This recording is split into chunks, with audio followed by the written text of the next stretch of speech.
Good morning, friends. Welcome to my YouTube channel once again. I am speaking Avinash Srivastava from Home Classes. Today I am going to explain about a Roman play Julius Caesar. This is a tragedy. यदि आप मेरे channel पर पहली बार आए हैं तो please channel को subscribe करें और वीडियो पसंद आए तो लाइक तथा शेयर करें. Let's begin the play Julius Caesar. Julius Caesar friends ये पब्लिश हुआ 1599 में ये पब्लिश हुआ है और this is a Roman play. ये आपका एक रोमन प्ले है. Okay and published in the first folio 1623. 1623 में आपका फर्स्ट फोलियो ये पब्लिश हुआ था. उसी में ये बुक पब्लिश किया गया और इसकी सेटिंग जो है वो रोम नामक शहर में है. रोम, इसकी सेटिंग रोम में है और ये थर्ड पीरियड का प्ले है. ओके, थर्ड पीरियड का ये प्ले है. ओके फ्रेंड्स, और इसका जो सोर्स है,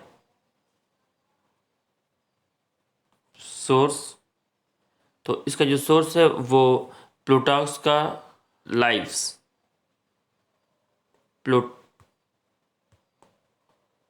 इसका सोर्स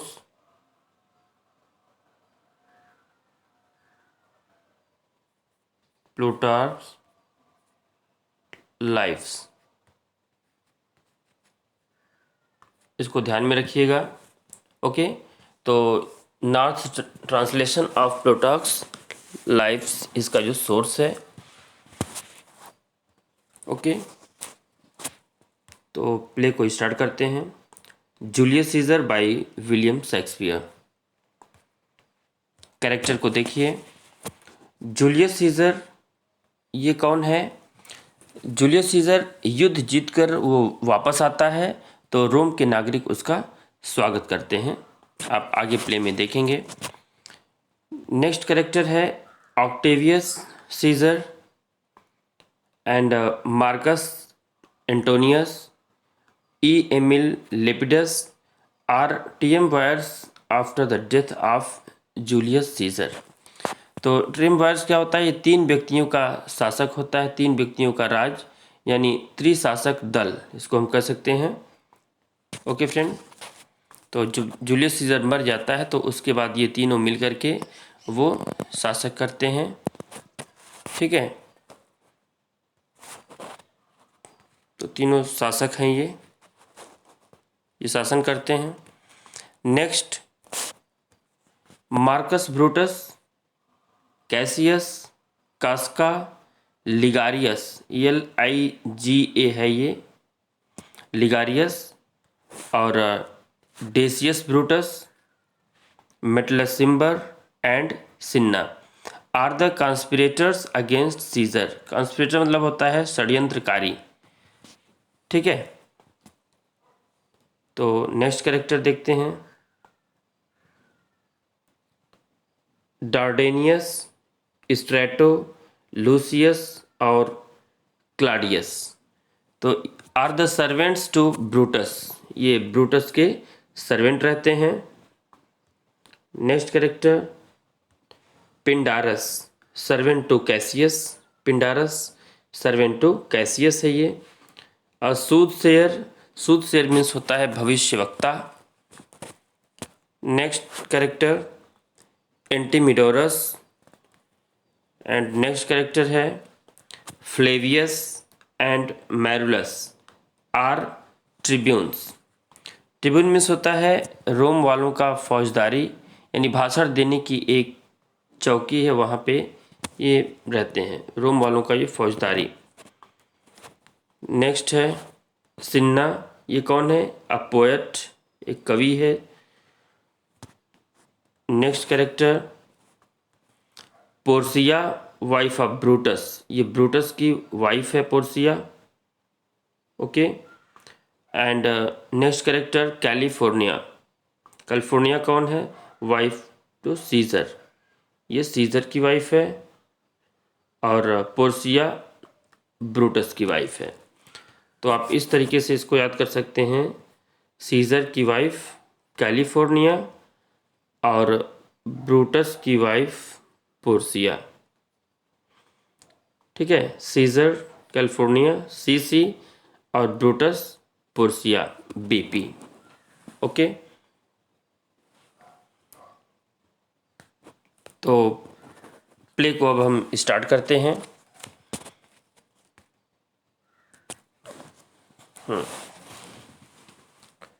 15 फरवरी का दिन रोमन परंपरा के अनुसार विकास तथा समृद्धि का शुभ दिन लुपरकेलिया नाम से मनाया जाता है, और आज 15 फरवरी ही थी। इस शुभ अवसर पर जूलियस सीजर पॉम्पी पर विजय प्राप्त करके वापस लौट रहा था। ओके, तो ये पॉम्पी पर विजय प्राप्त करके वापस आ रहा था। रोम के लोगों को एक तो त्यौहार की खुशी थी, और उसमें दूसरी खुशी सीजर की विजय की मिल गई थी। इस वजह से वहाँ के लोग कुछ ज़्यादा ही उत्साहित हो रहे थे। वे जूलियस सीजर के दर्शनों की ख्वाहिश में अपने अपने काम बंद करके सड़कों पर इकट्ठे हो गए थे। लेकिन रोम के दो प्रतिनिधि फ्लोवियल तथा मार्लस जूलियस सीजर की इस विजय से कतई प्रसन्न नहीं थे। ओके फ्रेंड्स, यहाँ पे फ्लेवियस और मैरुलस, ये दोनों, इनको पसंद नहीं था। जब उन्होंने वहाँ इकट्ठा भीड़ को देखा तो उन्होंने उस भीड़ में घुसकर इसका कारण पूछना शुरू कर दिया। सबसे पहले फ्लोवियल आगे बढ़कर एक व्यक्ति से बोला, तुम लोग यहाँ खड़े क्या कर रहे हो? भागो यहाँ से, निठल्ले कहीं के, अपने अपने घर जाओ। क्या आज छुट्टी का दिन है? जवाब दो मुझे। तुम लोग मजदूर हो, क्या तुम्हें अपने औजार लेकर सड़कों पर नहीं घूमना चाहिए? उसने उसी में से एक आदमी को पकड़कर पूछा।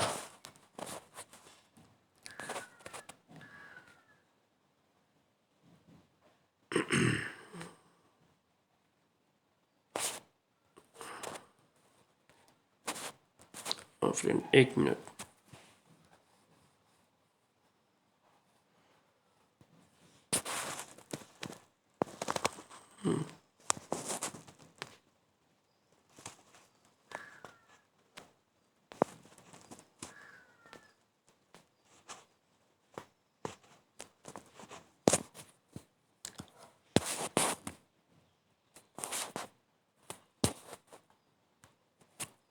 हाँ फ्रेंड।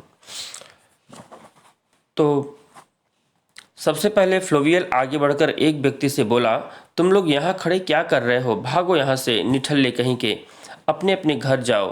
क्या आज छुट्टी का दिन है? जवाब दो मुझे। तुम लोग मजदूर हो, क्या तुम्हें अपने औजार लेकर सड़कों पर नहीं घूमना चाहिए? उसने उसी में से एक आदमी को पकड़कर पूछा। बता बे, तू क्या काम करता है? पहला नागरिक बोला, हुजूर, मैं एक बढ़ई हूँ। तभी मार्लस ने क्रोधित होकर उसकी ओर देखते हुए पूछा, तो फिर तेरा चमड़े का वस्त्र और लकड़ी नापने का पैमाना कहाँ है? और यह नए नए कपड़े पहनकर तू यहाँ क्या कर रहा है? फिर उसने दूसरे नागरिक को पकड़कर पूछा, और तुम क्या करते हो? यहाँ किस लिए खड़े हो? दूसरा नागरिक कहने लगा, हुजूर, मैं तो एक अनाड़ी दस्तकार हूँ, मेरा पेशा जानकर आप क्या करेंगे? मार्लस झल्लाकर बोला, लेकिन तुम्हारा पेशा है क्या? मुझे साफ साफ क्यों नहीं बताते हो?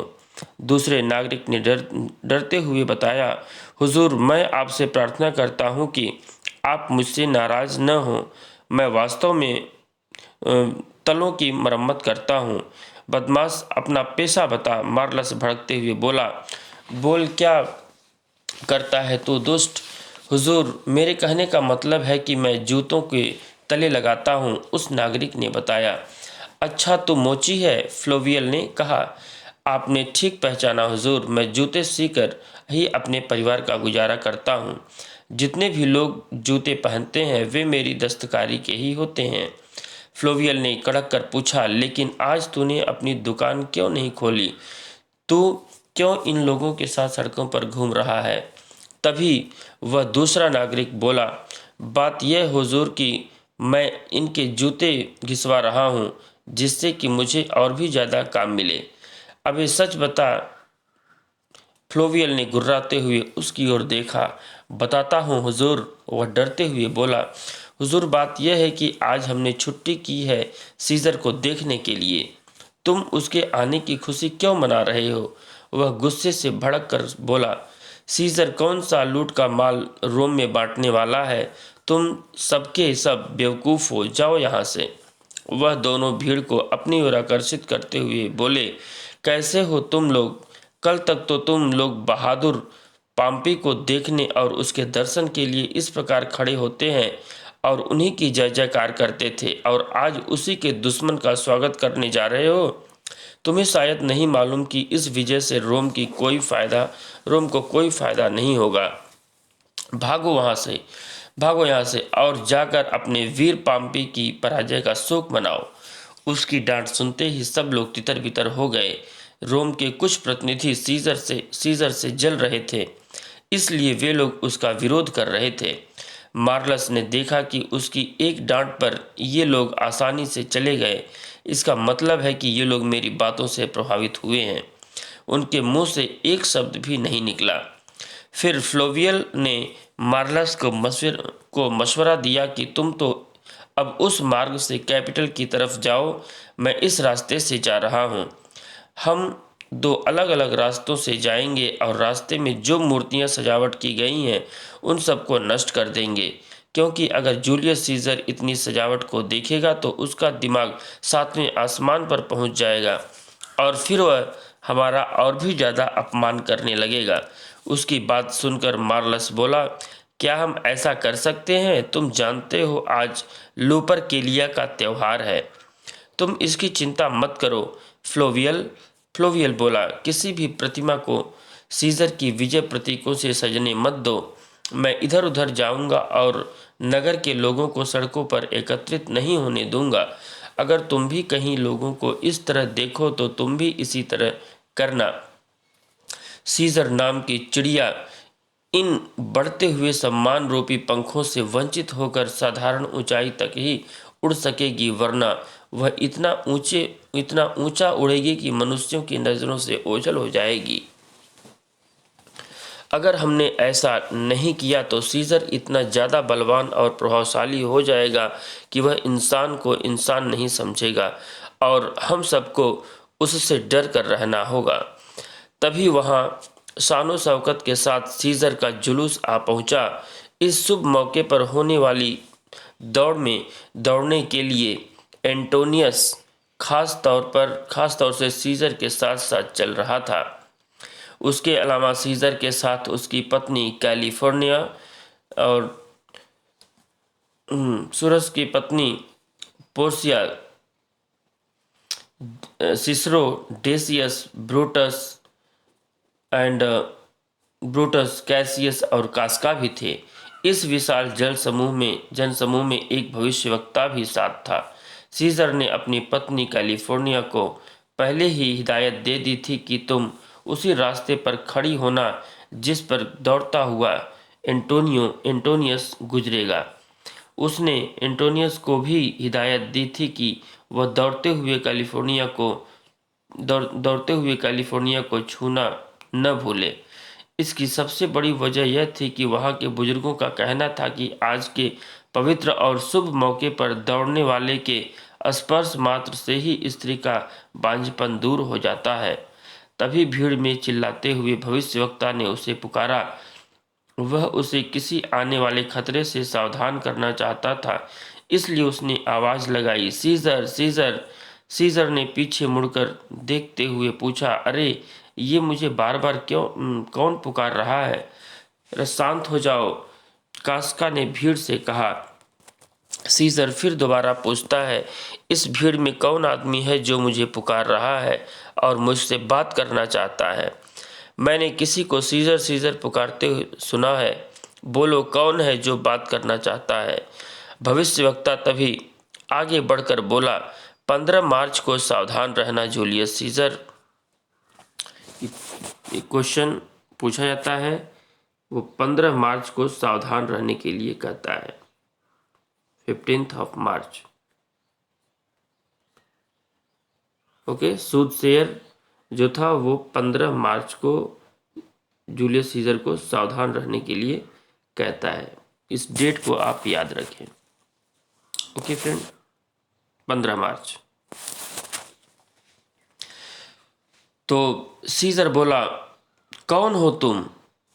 सीजर चौंका जब भविष्यवक्ता बोला कि 15 मार्च को सावधान रहना, तो जूलियस सीजर चौंक जाता है, पूछता है, कौन हो तुम?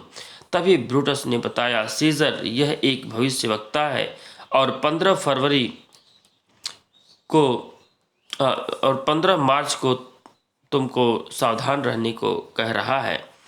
सीजर आश्चर्य से बोला, इस भविष्यवक्ता को हमारे सामने लेकर आओ, मैं इसको देखना चाहता हूं। ओके। कैसियस भीड़ में चिल्लाया, भविष्यवक्ता तुम सामने आओ, सीजर तुम्हें देखना चाहता है। भविष्यवक्ता सीजर के सामने आकर खड़ा हो गया। सीजर बड़े गौर से देखते हुए बोला, हाँ, अब कहो, तुमने क्या कहा था? भविष्यवक्ता ने फिर कहा, 15 मार्च को सावधान।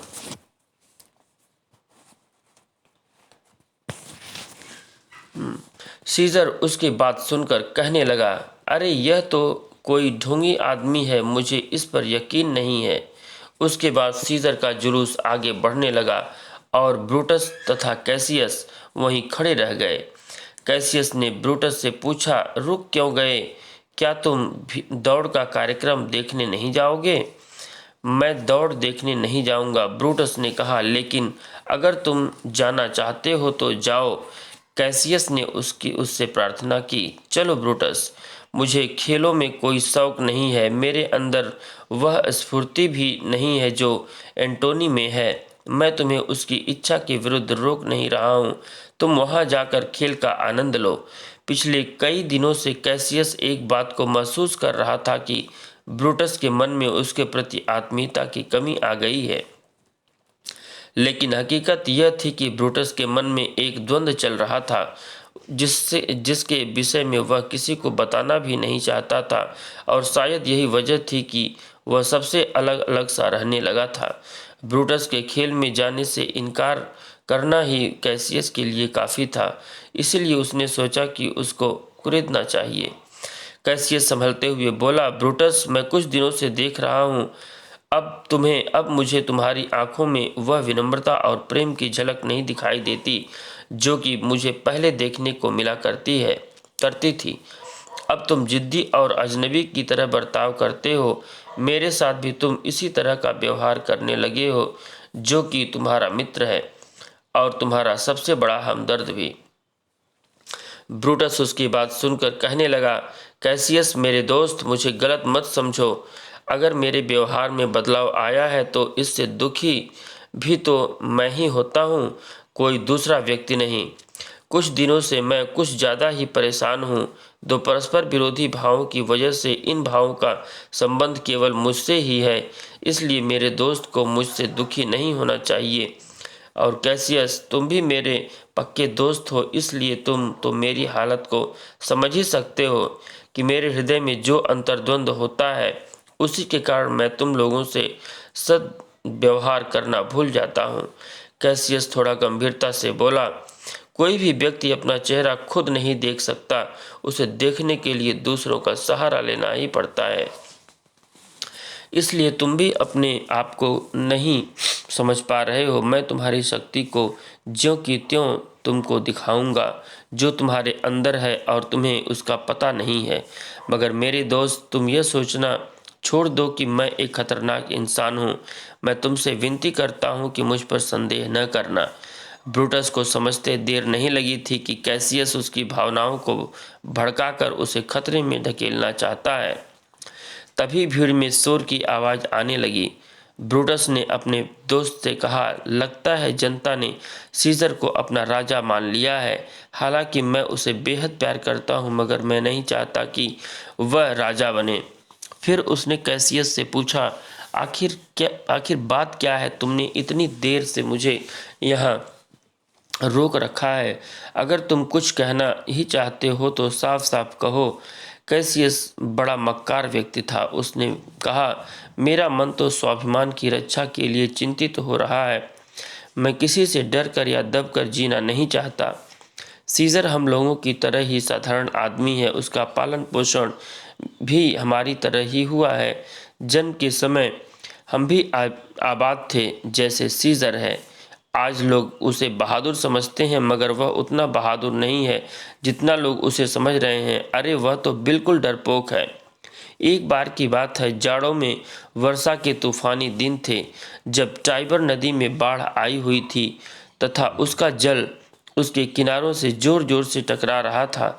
सीजर ने मुझसे कहा, कैसियस, क्या तुम में इतनी हिम्मत है कि मेरे साथ इस तूफानी नदी में कूद सको और तैरकर सामने वाले किनारे तक पहुंच सको? उसका इतना कहना था कि मैं उस समय पूरे कपड़े पहने हुए था। फौरन नदी में कूद पड़ा और सीजर से कूदने को कहा। सीजर ने भी नदी में छलांग लगा दी। नदी का बहाव काफ़ी तेज था। हम दोनों उसकी लहरों को बलशाली अवयवों से पीट रहे थे। लगातार हम पानी को धकेलते हुए आगे बढ़ रहे थे और सफलतापूर्वक उनका विरोध कर रहे थे। हमारे हृदय स्पर्धा की भावना से भरे हुए थे। इसकी वजह थी कि हम दोनों एक दूसरे को हराना चाहते थे। लेकिन इससे पहले कि हम दूसरे किनारे पर पहुंच पाते, सीजर चिल्ला उठा, कैसियस, मुझे बचाओ, मैं डूब रहा हूं। उस दिन मैंने थके हुए सीजर को अपनी पीठ पर डालकर इस तरह बचाया जिस तरह हमारे पूर्वज एनियस ने अपने बूढ़े पिता को अपने कंधों पर लादकर ट्रॉय की लपटों से बाहर निकाला था। और आज सीजर दुनिया की नज़रों में एक देवता बन गया है। लोग उसकी पूजा करते हैं। मुझ जैसे बहादुर इंसान को उसके सामने झुकना पड़ता है तथा उसके इशारों पर नाचना पड़ता है। यही नहीं, इसके कायरता की एक कहानी और सुनाता हूँ। काफ़ी पहले की बात है, जब हम स्पेन में थे। एक बार उसे बहुत तेज बुखार आया था। उसका शरीर बिल्कुल पीला पड़ चला था। वह पानी भी बच्चों की तरह कराह कर मांगता था। इतना कमज़ोर आदमी आज महान विजेता होने का दावा कर रहा है, लोगों का श्रेय लूट रहा है। हम लोग उसके गुलाम बने हुए हैं। अगर कोई हमसे कहे कि ये तो किस्मत की बात है, तो मैं कहूँगा कि नहीं, ये हमारी कायरता है। मैं तुम्ही से ही पूछता हूँ ब्रूटस, तुम ही बताओ, उसमें और तुम में क्या अंतर है? मगर तुम तो अपने अंदर के व्यक्तित्व को बिल्कुल भूल गए हो। हम लोगों ने अपने पूर्वजों से ही सुना है कि किसी समय मैं यहाँ ब्रूटस नाम का एक बहादुर व्यक्ति था जो रोम के किसी राजा के वजूद को शैतान के राज्य के बराबर ही मानता था। उसने आज तक किसी राजा को स्वीकार नहीं किया। तुम तो भी उसी के वंश से ताल्लुक़ रखते हो। ब्रूटस ने उसकी ओर देखते हुए कहा, कैसियस, मैं जानता हूँ कि तुम क्या कहना चाहते हो। मैं खूब अच्छी तरह समझ रहा हूँ, लेकिन इस संबंध में हम लोग बाद में बात करेंगे। इस वक्त तुम मुझे भड़काने की कोशिश मत करो। मैं सोच रहा हूँ कि आज जैसे हालात हैं उनको सामने रखते हुए रोम में रहने से बेहतर गांव में रहना ज़्यादा ठीक रहेगा। कैसियस बोला, मुझे खुशी है कि मेरे टूटे फूटे शब्दों ने कम से कम ब्रूटस में यह भावना तो पैदा कर दी। कैसियस मन ही मन बड़ा खुश था और वह ब्रूटस को भड़काने में कामयाब हो गया था। इन दोनों को बातें करते हुए काफ़ी समय बीत चुका था। सीजर का जुलूस वापस आ रहा था। उसे देखते ही ब्रूटस कहने लगा, खेल खत्म हो गया है और सीजर वापस आ रहा है। कैसियस ने कहा, जब वह पास आए तो तुम कास्का के चोंगे की बाँह पकड़कर खींच लेना और फिर वह अपने तीखे अंदाज में तुम्हें वह सब कुछ बता देगा जो आज वहाँ हुआ है। ये तीनों वहाँ नहीं जा सके थे, इसलिए कास्का से वहाँ की बातें जानना चाहते थे। ब्रूटस ने उसकी बात सुनकर कहा, मैं ऐसा ही करूँगा। तभी इनकी नज़र सीजर पर पड़ी तो देखा उसका चेहरा गुस्से से लाल हो रहा था। कैलिफोर्निया का चेहरा भी मुरझाया हुआ था। ब्रूटस स्थिति को भांपता हुआ कैसियस की ओर देखते हुए बोला, देखो कैसियस, लगता है कि सीजर बहुत गुस्से में है और बाकी लोग भी खामोश से दिखाई दे रहे हैं। सीजर की पत्नी का चेहरा भी देखो, उतरा हुआ सा लग रहा है। सिसरो भी मुझे काफ़ी गुस्से में दिखाई दे रहा है। मुझे तो उनकी हालत ऐसी लगती है जैसे कि कैपिटल में सम्मेलन के समय कुछ सीनेटरों के द्वारा लगातार प्रश्न पूछे जाने पर हो जाती है। कास्का हमें सब कुछ बता देगा, कैसियस बोला। रास्ते में सीजर ने एंटोनियस से कहा, एंटोनियस, क्या हुक्म है सीजर? एंटोनी ने पूछा। तो मेरे आसपास मोटे स्वस्थ आदमी चाहिए। मुझे मेरे आसपास मोटे स्वस्थ आदमी चाहिए, सीजर ने बताया, क्योंकि कैसियस जैसे पतले सूखे चेहरे वाले चिंतनशील लोग कभी कभी खतरनाक भी हो बैठते हैं।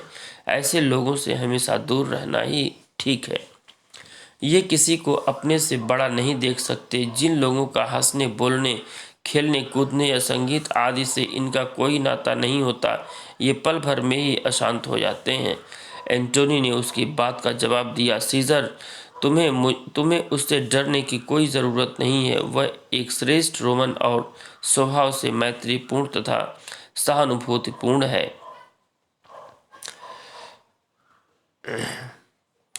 काश वो अधिक मोटा होता। सीजर एक लंबी सांस खींचते हुए बोला, लेकिन मैं उससे डरता नहीं हूँ। मेरा नाम भी सीजर है। फिर भी सीजर अगर किसी से कभी डरता तो सबसे पहले वह कैसियस से बचता। वह लोगों के चरित्र को बड़े ध्यान से देखता है और उनके काम के पीछे जुड़े उद्देश्यों को फौरन भाप जाता है। उसमें तुम्हारी तरह खेलने का या संगीत का कोई शौक भी नहीं। वह मुस्कुराता भी बहुत कम है, और अगर कभी मुस्कुराता भी है तो इस तरह वह अपनी आत्मा पर मुस्कुरा रहा हो कि वह इतनी कमज़ोर है जो मुस्कुराना भी नहीं जानती है।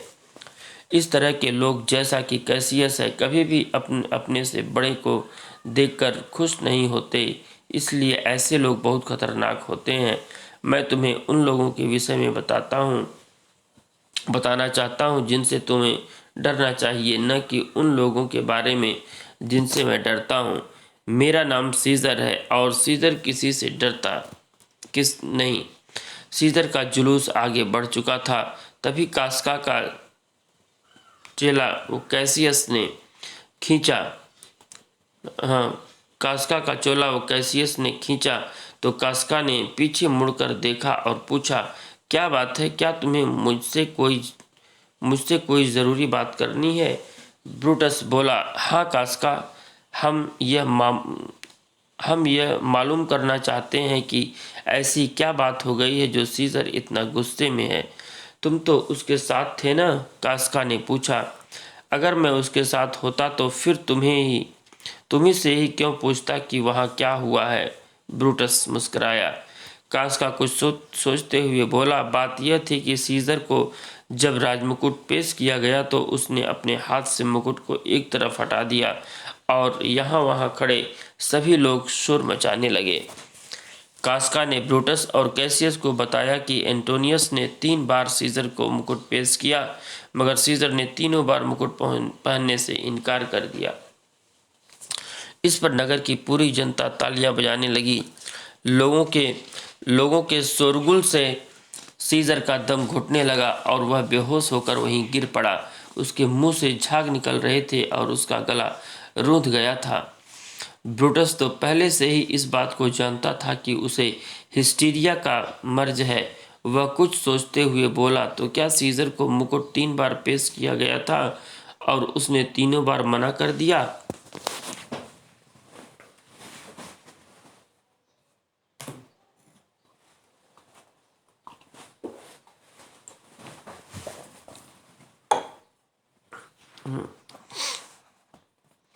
कास्का ने कहा, हाँ, तीनों बार ही इनकार कर दिया, लेकिन हर बार बड़ी कोमलता के साथ।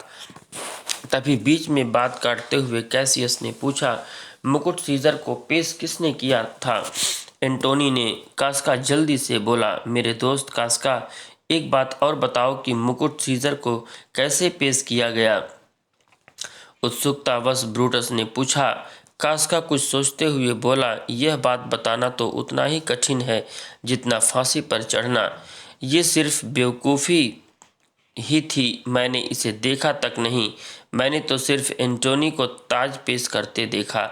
जो वस्तु उसे पेश की गई थी वह कोई मुकुट नहीं था, वह तो एक फूलों का मुकुट था। जैसे कि मैंने तुम्हें अभी बताया था कि सीजर ने मुकुट पहनने से इनकार कर दिया, लेकिन उसके दिखावटी इनकार के नीचे मैं जानता हूँ कुछ ऐसे भाव थे जिनसे जाहिर होता था कि सीजर उसे खुशी के साथ स्वीकार कर सकता था।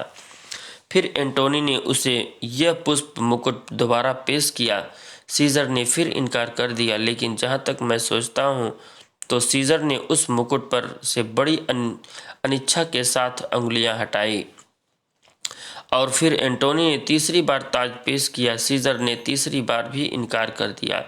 एक बार जैसे ही उसने इनकार किया, लोगों ने तुरंत वहां शोर मचा दिया और अपने गंदे हाथों से पसीने से गंदी हुई टोपियां जिनमें बदबू आ रही थी हवा में उछलना शुरू कर दी और अपने मुंह से इतनी गंदी बदबू बाहर निकाली क्योंकि सीजर ताज को ठुकरा चुका था। वह उस बदबू से सीजर का दम घुटने लगा और वह बेहोश होकर वहीं गिर पड़ा। जहाँ तक मेरा सवाल है, मैंने तो हंसने की भी हिम्मत नहीं की थी क्योंकि ऐसा करने के लिए मुंह खोलना पड़ता और वह गंदी वायु मेरे मुंह में चली जाती। कैसियस ने कास्का से प्रार्थना की, कास्का, कृपया तुम शीघ्रता से न बोलो और मुझे बताओ, क्या सीजर वाकई बेहोश हो गया था? कास्का बोला, हाँ, मैं बिल्कुल सच कहता हूँ। वह फोरम पर गिर पड़ा और उसके मुंह से झाग निकल रहे थे। वह कुछ नहीं बोल रहा था। यह सारा किस्सा सुनने के बाद कैसियस ने ब्रूटस से कहा, गिरने का योग तो हम लोगों में सीजर से ज़्यादा है। कास्का ने फिर अपनी बात बताना आरंभ कर दिया। गिरने से पहले सीजर ने देखा कि राजमुकुट स्वीकार न करने पर जनता प्रसन्न है, तो अपना अंगरखा उतारकर सीजर बोला कि अगर प्रजा चाहती है तो मेरा गला काट सकती है। हाँ, एक बात और, उसकी मूर्तियों की सजावट उतार फेंकने के जुर्म में उसने मार्लस और फ्लोवियल को भी नौकरी से हटा दिया। कैसियस ने फिर उससे पूछा, क्या सिसरो ने भी कुछ कहा था? कास्का शीघ्रता से बोला, उसने ग्रीक भाषा में कुछ कहा था। उसने क्या कहा था, हमें बताओ, कैसियस ने उत्सुकता से पूछा। कास्का कुछ गंभीरतापूर्वक कहने लगा, देखो, अगर मैं आपसे कहूं कि उसने ऐसा वैसा कहा तो ये झूठ होगा। सच बात तो यह है कि मेरी समझ में कुछ भी नहीं आया जो उसने कहा था, क्योंकि मैं ग्रीक भाषा बिल्कुल नहीं जानता। अब आप लोग मुझे आज्ञा दें। एक बात और कास्का, कैसियस ने उसे रोका, क्या तुम आज रात मेरे साथ भोजन कर सकते हो? कहता, नहीं, मुझे कहीं और भोजन पर जाना है। तो फिर ठीक है, तुम कल रात का भोजन मेरे साथ करोगे, कैसियस ने शीघ्रता से कहा। कास्का मुस्कुराते हुए बोला, जी हाँ, अगर मैं जिंदा रहा और आपका निश्चय नहीं बदला तो जरूर करूँगा। फिर ठीक है, मैं कल खाने पर तुम्हारी प्रतीक्षा करूँगा और मुझे पूरी उम्मीद है तुम वहाँ आओगे, कैसियस ने कहा। ठीक है, मैं ज़रूर आऊँगा। यह कहकर कास्का वहाँ से तेज तेज कदमों से निकल गया था। उसके जाने के बाद ब्रूटस ने भी जाने की आज्ञा मांगी और कहा, अब मैं चलता हूँ। कल अगर तुम चाहो तो मैं तुम्हारे पास बात करने आ सकता हूँ। अगर तुम चाहो तो तुम ही मेरे घर आ जाना, मैं तुम्हारा इंतज़ार करूँगा। उसकी बात सुनकर कैसियस बोला, मैं तुम्हारे पास आ जाऊँगा, तब तक तुम रोम की वर्तमान स्थिति पर विचार करना। फिर उसके जाने के बाद कैसियस न जाने क्या सोचता रहा। उसने कास्का को डिनर पर आमंत्रित इसलिए किया था कि उससे मिलकर अपना काम साधना चाहता था, और फिर वह ब्रूटस के बारे में सोचने लगा कि ब्रूटस सीधा साधा आदमी है, वह उसके झांसे में आसानी से आ सकता है, लेकिन उसके सामने जो परेशान करने वाली बात थी यह थी कि वह सीजर का वफादार आदमी था और कैसियस से नफरत करता था। लेकिन उसने पूरी योजना बना ली थी कि किस प्रकार वह उसे सीजर के खिलाफ भड़काएगा। फिर वह सीजर के विषय में सोचने लगा कि सीजर मेरे प्रति दुर्भावना रखता है, लेकिन वह ब्रूटस को प्यार करता है। अगर मैं ब्रूटस होता और ब्रूटस कैसियस होता तो मैं कभी भी उसके बहकावे में नहीं आता। आज रात को मैं उसकी खिड़की के अंदर अनेक प्रकार हस्तलेखों में लिखे पत्र फेंकूंगा, जिससे लगे कि वे पत्र जनता के पास से आए हैं। इससे लाभ यह होगा कि ब्रूटस को इस बात का यकीन हो जाएगा कि रोम के लोग उसका बड़ा आदर करते हैं, और इसके साथ ही यह पत्र सीजर की महत्वाकांक्षा की ओर भी संकेत करेंगे। इसके बाद सीजर चाहे कितनी सावधानी के साथ भी गद्दी पर बैठे, उसका पतन अवश्य है। दूसरे दिन कास्का भोज आमंत्रण पर वहां पहुंचा।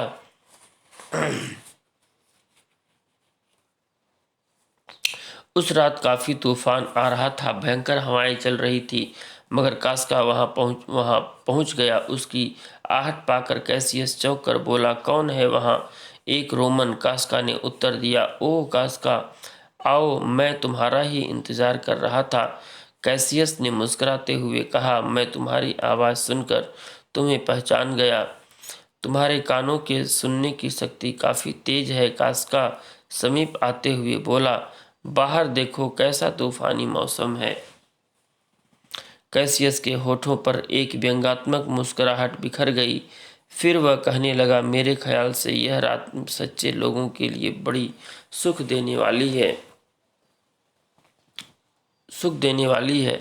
रात है। मैंने कभी आकाश को इतना क्रोधित होते नहीं देखा। कास्का कुर्सी पर बैठ गया। तुम कहते हो कि तुमने आकाश को इतने भयंकर रूप में नहीं देखा है, लेकिन मैं कहता हूँ उन लोगों ने जरूर देखा होगा जो जानते हैं कि संसार बुराइयों से भर गया है। जहाँ तक मेरा सवाल है, मैं तो ऐसी रातों में कई बार सड़कों पर घूमा हूँ। मैं तो गरजते हुए आसमान के नीचे अपनी छाती खोलकर खड़ा हो जाता हूँ, कैसियस ने दृढ़तापूर्वक बताया।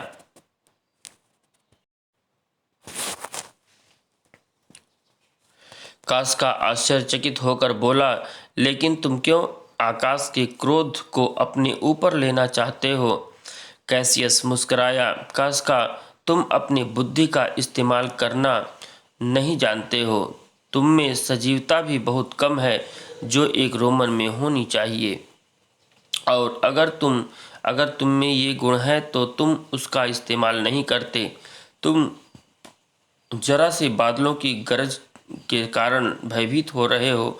अगर तुम ध्यान से सोचो कि ये अग्नि क्यों जलती है और ये भयानक भूत प्रेत क्यों घूमते हैं, क्यों बूढ़े मूर्खों की तरह व्यवहार करते हैं और बच्चे क्यों बुद्धिमानों की तरह बात करते हैं, जब तुम इस बातों को सोचोगे तो तुम इस निर्णय पर पहुंचोगे कि देवताओं की प्रेरणा के कारण ही ये बातें हो रही हैं, जिससे लोग डरें और यह बात जान लें कि इस संसार की बड़ी भयानक दशा होने वाली है। फिर वह गंभीरतापूर्वक स्वर में बोला, कास्का, मैं तुम्हें उस भयानक आदमी के बारे में बता पाता जो बिल्कुल इस भयानक रात की तरह चमकता है, दहाड़ता है, कड़कता है, और वह आदमी न तुमसे अधिक ताकतवर है और न ही मुझसे, लेकिन वह प्रकृति की इन भयंकरताओं की तरह ही शक्तिशाली बन गया है, भयंकर बन गया है। कास्का ने भयभीत स्वर में कहा, तुम्हारा मतलब सीजर से है न कैसियस? उससे कोई फर्क नहीं पड़ता कि वह कौन है, कैसियस ने कहा, क्योंकि हम रोमन भी अपने पूर्वजों की तरह बहादुर हैं। लेकिन दुख इस बात का है कि हमारे अंदर पूर्वजों जैसी आत्माएं नहीं हैं। हम जिन गुलामी की जंजीरों से बंधे हुए हैं, उससे तो ऐसा ही लगता है कि हम में स्त्रीत्व ही है। तुम ठीक कहते हो, कास्का शीघ्रता से बोला। सभी लोग कहते हैं कि कल सीनेटर लोग सीजर को राजा बनाने जा रहे हैं। फिर वह राजमुकुट पहनकर जल व थल सभी जगह घूमेगा। इससे पहले मैं आत्महत्या करके अपने आप को गुलामी से आज़ाद कर लूँगा, कैसियस ने दृढ़ स्वर में कहा। कोई भी वस्तु बलवान आत्मा को शरीर त्यागने से रोक नहीं सकती, क्योंकि जब आत्मा इन लौकिक बंधनों से ऊब जाती है तो वह खुद को आज़ाद कर सकती है। और सारी दुनिया को यह बात जान लेनी चाहिए। कास्का उसकी बात सुनकर एक लंबी सांस खींचते हुए बोला, मैं भी ऐसा करने की हिम्मत रखता हूँ, और इसी तरह प्रत्येक गुलाम में यह साहस है कि वह खुद को गुलामी से आज़ाद कर ले। अगर ऐसी ही बात है तो सीजर जालिम शासक क्यों है? उसने कास्का के आगे जाल फेंकना चाहा, लेकिन वह बोला, मैं यह बात अच्छी तरह जानता हूँ कि सीजर कभी भेड़िया न बनता अगर वह न देखता कि रोम के लोग सिर्फ भेड़ हैं। मुझे यह भी मालूम है कि तुम इन बातों को सीजर से बता दोगे, मगर मैं संकटों से नहीं डरता। क्या तुम मुझे विश्वासघाती समझते हो? तुम कास्का से बात कर रहे हो जो सभी राज्यों को आसानी से निगल सकता है। मैं तुमसे वादा करता हूँ कि आज से मैं तुम्हारा साथी हूँ। कास्का ने यकीन दिलाते हुए कहा, मेरे साथ मिलकर इन बुराइयों को दूर करने की कोशिश करो। मैं तुम्हारी इस जंग में सबसे आगे रहूँगा। तो फिर हमारा समझौता पक्का हुआ। कैसियस धूर्तता वाली मुस्कुराहट के साथ बोला, अब मैं तुम्हें बताना चाहता हूँ कि मैंने कई श्रेष्ठ रोमनों को सजीव कर अपने गुट में मिला लिया है। वे लोग इस काम के लिए तैयार हैं जिसका अंजाम सम्मान के बदले मौत भी हो सकता है।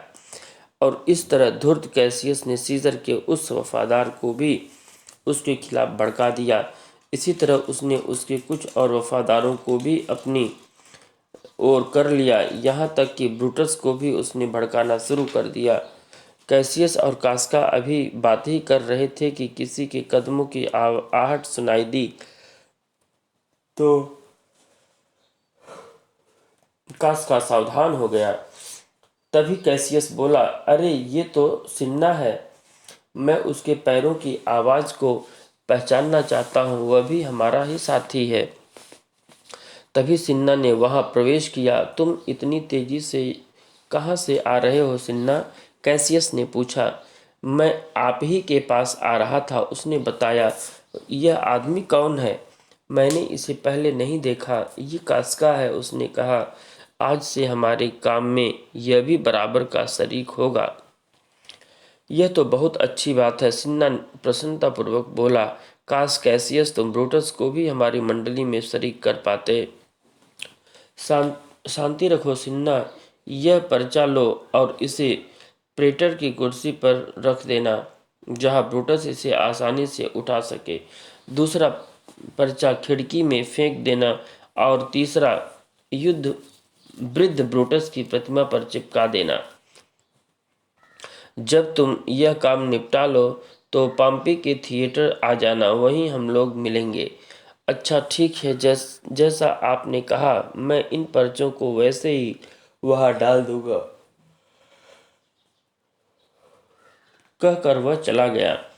फिर कैसियस कास्का से बोला, कास्का तुम मेरे साथ चलो, क्योंकि हमें अभी सुबह होने से पहले ही ब्रूटस के घर भी जाना है। तुम नहीं जानते, 3/4 ब्रूटस हमारी ओर आ चुका है। जब हम उससे मिलेंगे तो वह पूरी तरह हमारा हो जाएगा। उसकी बात सुनते ही कास्का ने कहा, यह लोगों के दिल पर चढ़ा है। अगर वह हमारे साथ हो जाए तो हमारा अपराध भी लोगों को महान कार्य दिखाई देगा। तुम ठीक कहते हो कास्का, कैसियस लंबी सांस लेकर बोला। तुमने ब्रूटस को उसकी योग्यता को और उसकी ज़रूरत को अच्छी तरह समझा है। अब हमें यहाँ से चलना चाहिए, क्योंकि आधी रात से ज़्यादा का समय हो गया और हमें सुबह होने से पहले ही जागना पड़ेगा।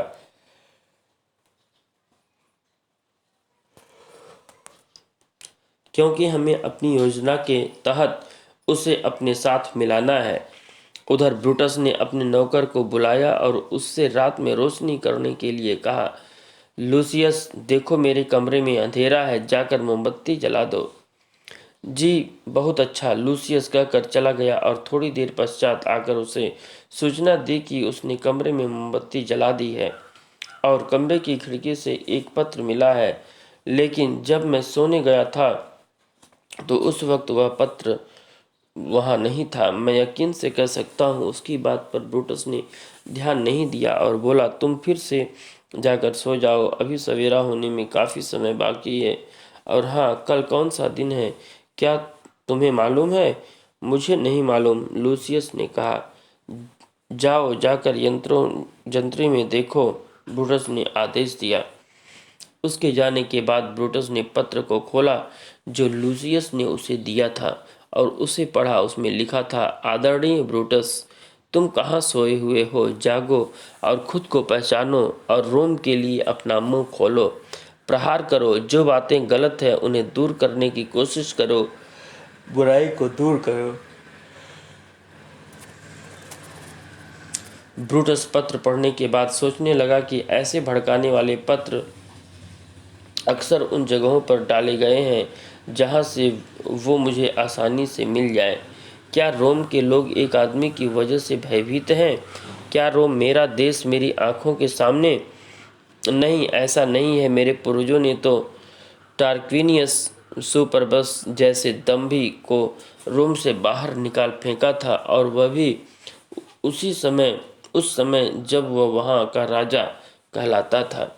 ब्रूटस के दिमाग में बार बार पत्र में लिखी हुई बातें घूम रही थी।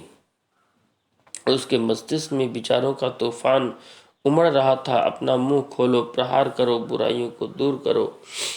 क्या ये लोग मुझसे प्रार्थना कर रहे हैं? यह वह मन ही मन बड़बड़ाया। और रोम के नगरवासियों, मैं तुमसे वादा करता हूँ कि मैं आज मुंह खोलूँगा, प्रहार करूँगा और सारी बुराइयों को दूर कर दूँगा। यही तुम्हारी प्रार्थना है। अगर ये प्रार्थना सीजर की मौत से दूर की जा सकती है तो। तभी वहाँ लूसियस आ गया और बताकर चला गया कि आज 15 मार्च है। उसके जाने के बाद ब्रूटस सोचने लगा कि जिस समय से कैसियस ने मुझे सीजर के खिलाफ भड़काया है, तब से मेरी आंखों से नींद भी उड़ गई है। किसी भयानक कार्य को करने के प्रथम इच्छा से बीच का समय एक भयंकर स्वप्न के समान होता है। उसके बाद मनुष्य के रक्षक देवता और मनुष्यों की स्वयं भावनाओं के बीच एक संघर्ष छिड़ा रहता है। उस वक्त मनुष्य की हालत क्रांति से पीड़ित एक राज्य के समान होती है। तभी फिर लूसियस वहाँ आ पहुँचा। उसने आकर बताया, हुजूर, दरवाजे पर कोई कैसियस आए हैं। वे आपसे मिलने की आज्ञा चाहते हैं। क्या वे अकेले ही आए हैं? उसने पूछा। जी नहीं, वह बोला, उसके साथ कुछ आदमी और भी हैं। ब्रूटस उत्सुकता से बोला, क्या तुम उन्हें जानते हो? जी जी नहीं हुजूर, मैं उनमें से किसी को नहीं जानता। उनके चेहरे ढके हुए हैं, इसलिए मैं अच्छी तरह पहचान नहीं सका, लूसियस ने कहा। उन्हें अंदर ले आओ। ब्रूटस ने आज्ञा दी। अगले दिन सीजर विधिवत रोम की गद्दी पर बैठने वाला था। उसने उसने एक रात पहले कैसियस अपने साथियों के साथ ब्रूटस के घर आ पहुंचा था, और वो ब्रूटस को भी अपने साथ मिलकर सीजर और एंटोनियो की हत्या की साजिश रचने वाले थे। इसलिए वह रात में ब्रूटस के साथ पहुंचे।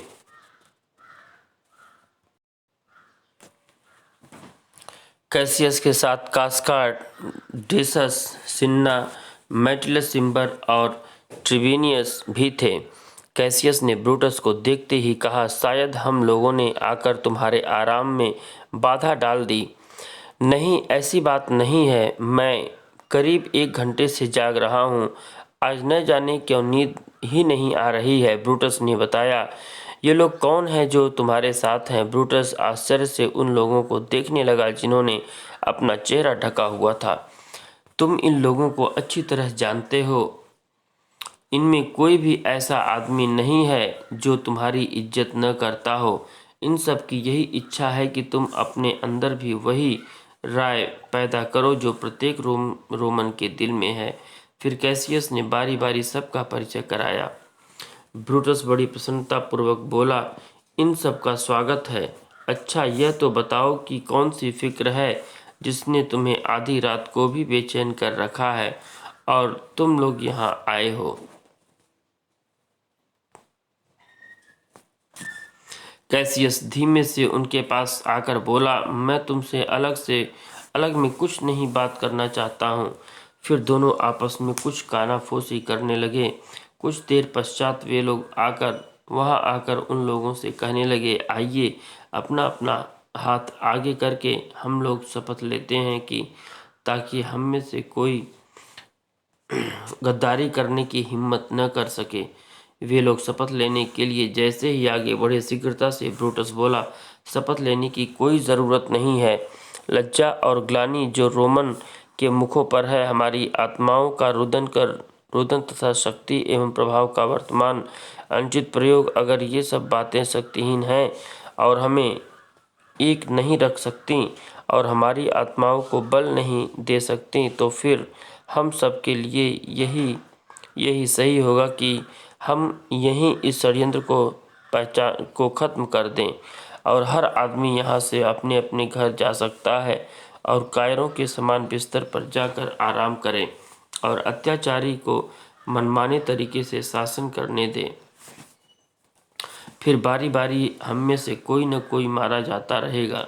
लेकिन अगर इन बातों में इतना बल है कि ये कायर लोगों में साहस भर दे तथा कमज़ोर दिल वाले को बहादुर बना दे, जैसा कि मेरा यकीन है कि इनमें इतनी शक्ति है, तो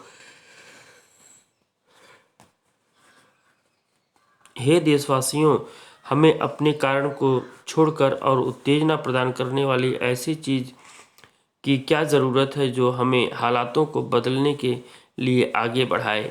लेकिन अपने पवित्र कार्य अथवा उत्साह को यह सोचकर दूषित न करो कि हमारे उद्देश्य या निश्चय को किसी शपथ की ज़रूरत है। इसके साथ साथ ब्रूटस ने यह भी समझा दिया कि सीजर की सीधे सीधे हत्या करने से जनता हमारे विरोध में खड़ी हो सकती है। अगर हमें यह काम करना ही है तो इस ढंग से करना चाहिए कि जनता को लगे कि हमने राष्ट्र के लिए हित में ही किया है। और फिर सब तय हो चुका था कि क्या कैसे करना है। कैसियस उसकी बात सुनकर बोला, और एंटोनी का क्या होगा?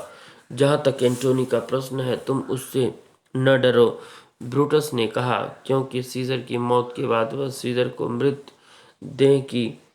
मृतदेह की कटी भुजा के समान बेकार हो जाएगा।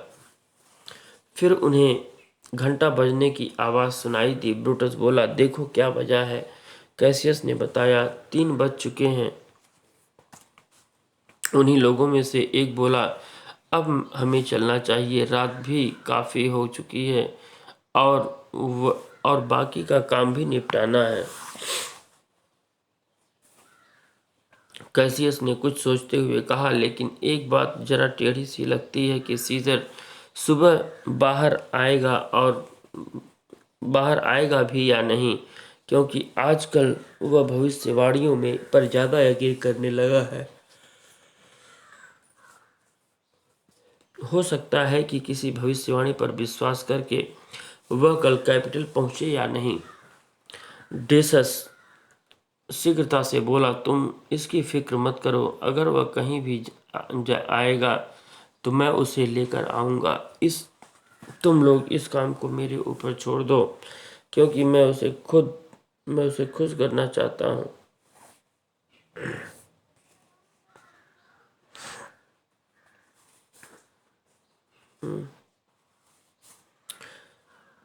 कैसियस एक गहरी सांस कर बोला, नहीं, हम लोग जाकर उसे कैपिटल ले आएंगे।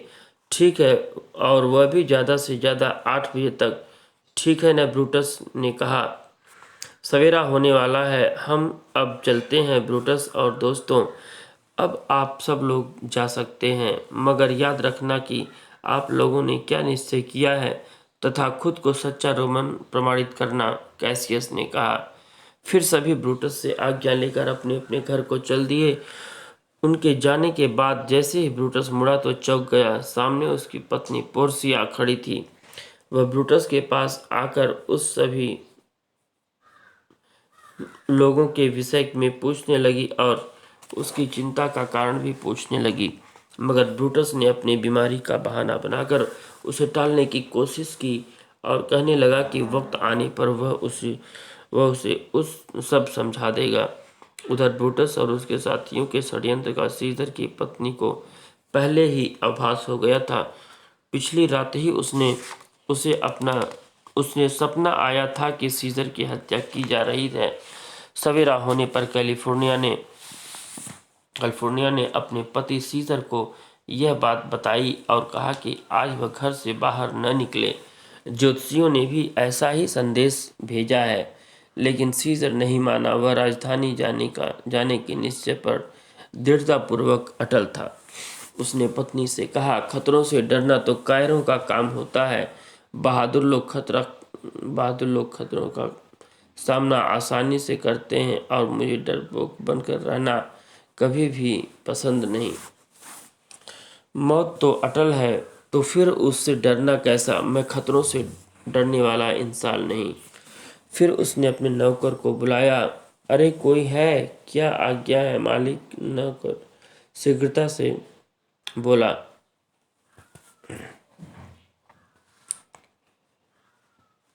सीजर ने आदेश दिया, जाओ और जाकर पुजारियों से कहो कि फौरन देवताओं की बलि दें। वापस आकर बलि के फल के बारे में मुझे उनकी राय बताओ।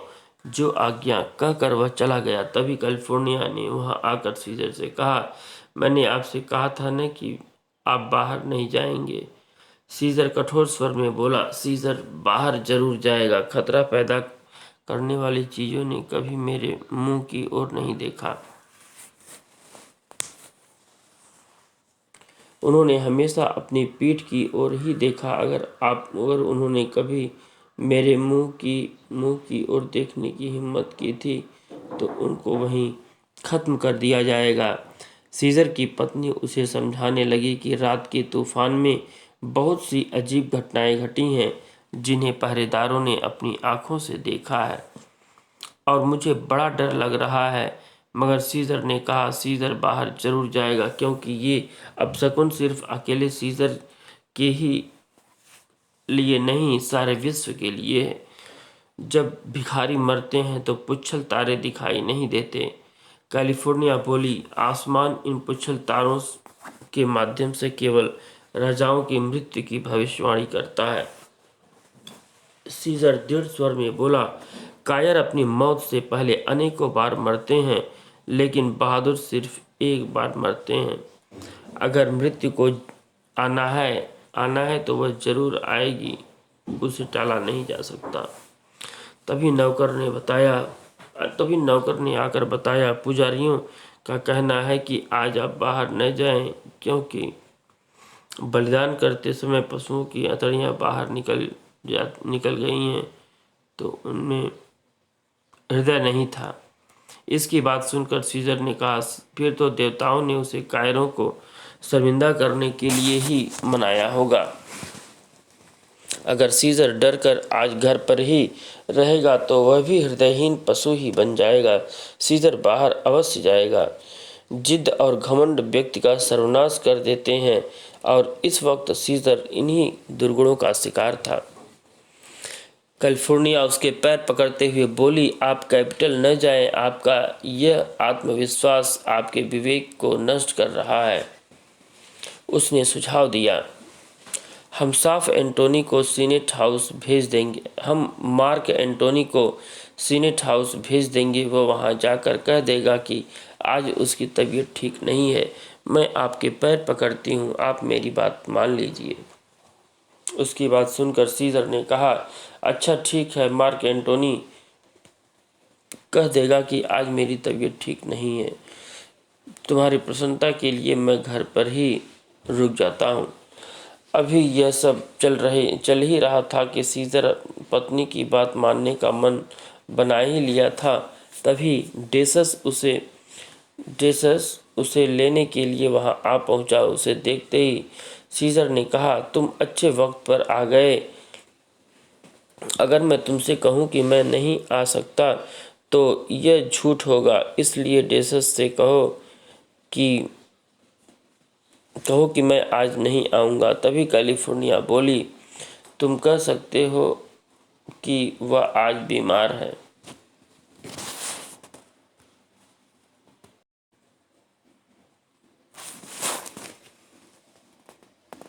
सीजर झूठ नहीं बोलेगा। सीजर ने कहा, क्या मैंने इतने सारे देश इसलिए जीते हैं कि सेनेटरों से सच भी न कह सकूं? डेसस, जाओ और उनसे सिर्फ इतना ही कहना कि आज मैं नहीं आ सकता। मगर क्यों? डेसियस ने पूछा। आज मेरी ऐसी ही मर्जी है, सीजर ने कहा। लेकिन डेसियस को यह बात हजम नहीं हो रही थी, इसलिए वह घुमा फिरा कर बातें करने लगा, जिससे सीजर उसे असली बात मनाने के लिए मजबूर हो गया। सीजर ने बताया, मेरी पत्नी कैलिफोर्निया ने आज मुझे रोक लिया है क्योंकि उसने कल सपना देखा था कि मेरी प्रतिमा में से सैकड़ों सुराग वाले फव्वारे के समान खून बह रहा था और अनेकों लंबे तगड़े रोमन वहां मुस्कुराते हुए आए और उन्होंने अपने हाथ उस खून में धोए। इस सपने को वह अपशकुन मानती है और समझती है कि यह बात शीघ्र ही होने वाली है, इसलिए उसने मेरे पैर पकड़कर मुझसे कहा कि मैं आज कहीं नहीं जाऊं। पूरी बात जानकर डेसस ने कहा, आप इस सपने का गलत मतलब न निकालें, यह तो बड़ा ही शुभ सपना है। इसका मतलब है कि रोम में नए जीवन का रक्त संचार होगा और रोम के लोगों को नवजीवन की प्राप्ति होगी। डेसियस की इस व्याख्या से सीजर खुश हुआ। इतना ही नहीं, उसने यह कहकर उसका दिमाग और खराब कर दिया कि सीनेट के लोग आपको राजमुकुट पहनाना चाहते हैं और यह भी कहा कि आप अगर वहां न जाएंगे तो हो सकता है कि लोग आपको डरपोक समझ लें। यह कुछ लोग ऐसा व्यंग भी कर सकते हैं कि जब तक कैलिफोर्निया को शुभ सपना नहीं आएगा तब तक आपकी ताजपोशी नहीं होगी। सीजर कैलिफोर्निया की ओर देखकर बोला, कैलिफोर्निया, अब देखो तुम्हारे डर कितने बेवकूफ़ी वाले हैं। मुझे शर्मिंदगी हो रही है कि मैंने तुम्हारी बात क्यों मान ली। मेरे वस्त्र लाओ, मैं कैपिटल जाऊंगा। यह सब सुनकर सीजर का मन बदल गया और वह सीनेट जाने के लिए राजी हो गया। तभी ब्रूटस, कास्का आदि अन्य दरबारी भी वहां आ पहुंचे। सीजर ने उन सब का स्वागत किया, फिर राजसी वस्त्रों से सुसज्जित होकर वह सीनेट की ओर चल दिया। उसको देखकर ब्रूटस ने कहा, तुम्हारा स्वागत है सीजर। मगर ब्रूटस का दिल दुख से ग्रस्त है, यह सोचकर कि एक समय समान वस्तुएं हमेशा नहीं रहती।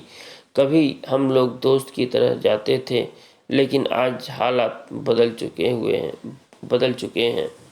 फिर वे सब वहां से रवाना हो गए। रास्ते में आर्टेमिडोरस नाम का एक व्यक्ति सीजर को एक पत्र देने के लिए प्रतीक्षा कर रहा है। उसने पत्र में कहा, प्रिय सीजर, ब्रूटस से सावधान, कैसियस से सावधान, कास्का के करीब भी मत जाना और सिन्ना पर कड़ी नजर रखना। ट्रिबोनियस का भी यही यकीन मत करना। मैटिलस सिम्बर को भी भांपना। डेसियस, ब्रूटस को भी तुमसे प्रेम नहीं है। लिंगारियस को तुमने नुकसान पहुंचाया था, इसलिए वह भी तुम्हारा दोस्त नहीं हो सकता। इन सब लोगों का एक ही इरादा है, यह सब लोग तुम्हारे खिलाफ हैं, मगर तुम खुद को नहीं समझते हो तो अपनी जान बचाने की फिक्र करो। ज़्यादातर सुरक्षित भाव भी षड्यंत्र को कामयाब बनाता है। शक्तिशाली देवतागण तुम्हारी हिफाजत करें। तुम्हारा दोस्त आर्टेमिडोरस। वह पत्र लिए रास्ते में प्रतीक्षा कर रहा था कि जब सीजर इधर से गुजरेगा और यहाँ खड़ा रहूंगा और उसको एक प्रार्थी के रूप में यह पत्र दे दूंगा। यह सोचकर मुझे बड़ा दुख होता है कि सद्गुण कभी भी डाह के खतरे से बाहर नहीं होता। मगर सीजर, तुमने इस खत को पढ़ लिया तो शायद तुम जीवित बच सकोगे, अगर नहीं तो तुम्हारा भाग्य ही तुम्हारा साथ नहीं दे रहा है। खड़ा हुआ यही सब कुछ सोच रहा था। रास्ते में जब सीजर आर्टेमिडोरस के पास से गुजरा तो उसने आगे बढ़कर उसे अपना पत्र थमा दिया। कहने लगा, तुम्हारा स्वागत है सीजर, यह दस्तावेज पढ़ो। तभी डेसस सलाह देने लगा, सीजर तुम्हें यह पत्र शांति के साथ कैपिटल जाकर ही पढ़ना चाहिए। आर्टेमिडोरस शीघ्रता से बोला, नहीं सीजर, मेरी याचिका पहले पढ़ो, क्योंकि मेरी याचिका ऐसी है जो सीजर से घनिष्ठ संबंध रखती है। इसे पढ़ो महान सीजर।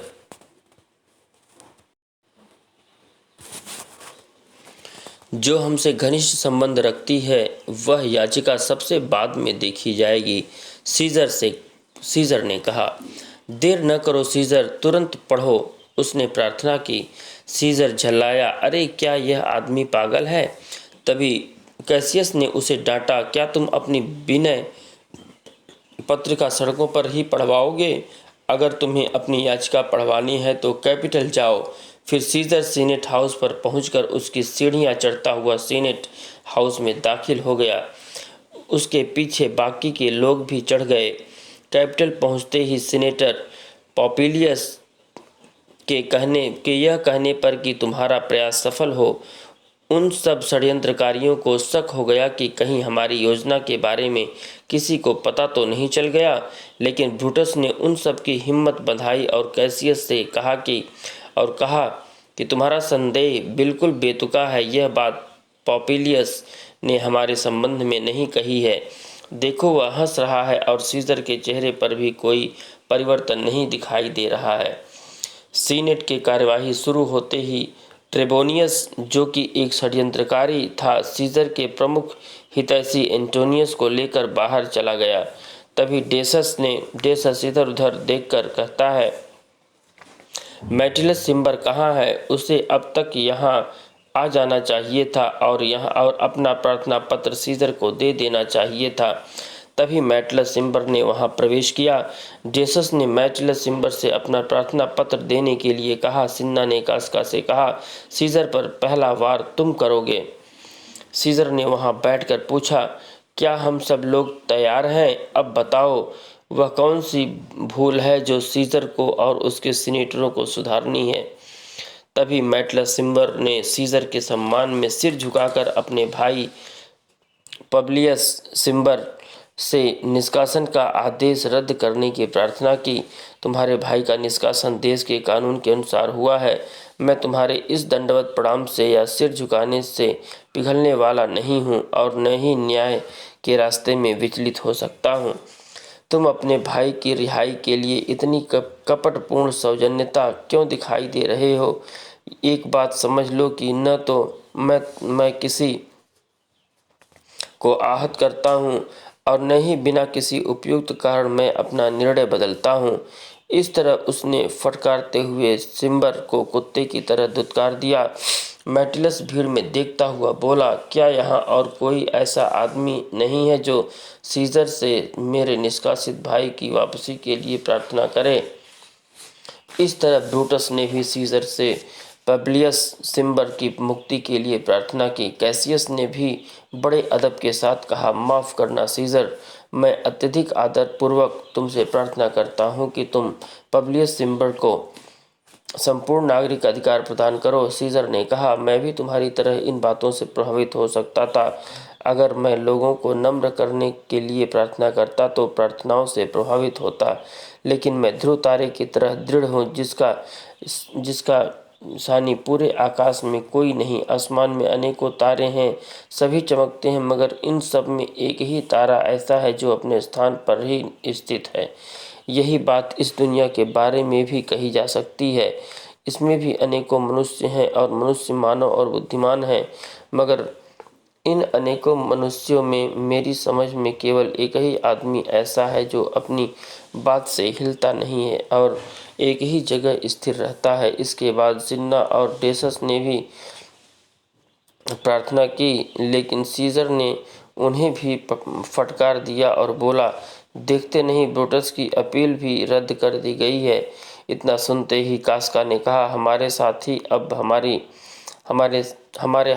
अब हमारी बात मनवाएंगे। इसके बाद सभी ने बारी बारी से सीजर को तलवार भोंकना शुरू कर दिया। सबसे पहला वार सीजर पर कास्का ने किया था। ओके फ्रेंड्स, तो यहाँ पे देखिए, सबसे पहला जो वार किया था सीजर को, वो कास्का ने किया था। ये कास्का, ठीक है, यानी जूलियस सीजर पर पहला वार वो कास्का का था। इसे आप याद रखिएगा। और आखिरी वार सीजर पर ब्रूटस ने किया, और जो आखिरी वार किया था वो ये मार्कस ब्रूटस। फर्स्ट वार ये जो है ये किया था कास्का, और लास्ट वार जो है वो ब्रूटस ने किया था। ठीक, इस घृणित कार्य में ब्रूटस की सहभागिता देखकर सीजर मर्माहत हो उठा और बोला, ब्रूटस तुम भी। और इसके बाद सीजर ने वहीं दम तोड़ दिया। सीनेटर लोग और जनता भयभीत होकर इधर उधर भागने लगे। तभी सिन्ना ने कहा, अब हम आज़ाद हैं, अत्याचारी का अंत हो गया।